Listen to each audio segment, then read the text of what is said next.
Politics rarely takes a proper holiday, it just swaps the briefing papers for mince pies and a stiffer drink.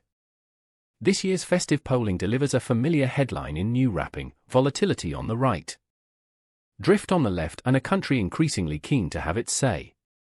Lord Ashcroft's numbers make that plain. Reform still leads at roughly 25%, but the Conservatives have nudged up to 22%, narrowing the gap to 3 points.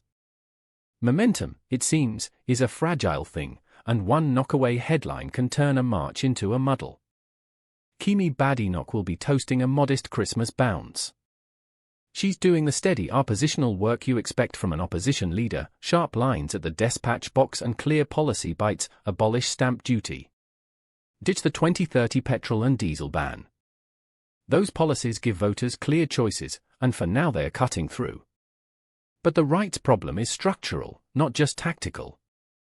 Strip away the charisma and the pub appeal and voters don't yet see a governing machine beneath reform. Asked whether Nigel Farage has enough talent around him to form an administration, only 17% said yes. 60% said no. Personality politics can take you far, but not all the way to Downing Street. If the right is split, the left is drifting. Labour languishes in 4th place, a point behind the Greens. The practical consequence is uncomfortable for Keir Starmer. Power next time may be won by coalition of necessity rather than out-and-out popularity. Labour, the Greens, and the Lib Dems together command 47%, exactly the same share as the combined Conservative Reform vote. Unity, not popularity, has become the decisive variable. Voters themselves are restless. 39% want an election next year. Only 26% are content to wait until 2029. Labour supporters are more inclined to wait, half of them want the full term, but even among them there's a quiet skepticism about whether a leadership reset would change much. And then there's the Festive personality poll, which is as revealing as it is frivolous. Farage dominates the seasonal stereotypes: most likely to hide in the pub, to burn the lunch, to argue over the turkey, to embarrass himself at the office party.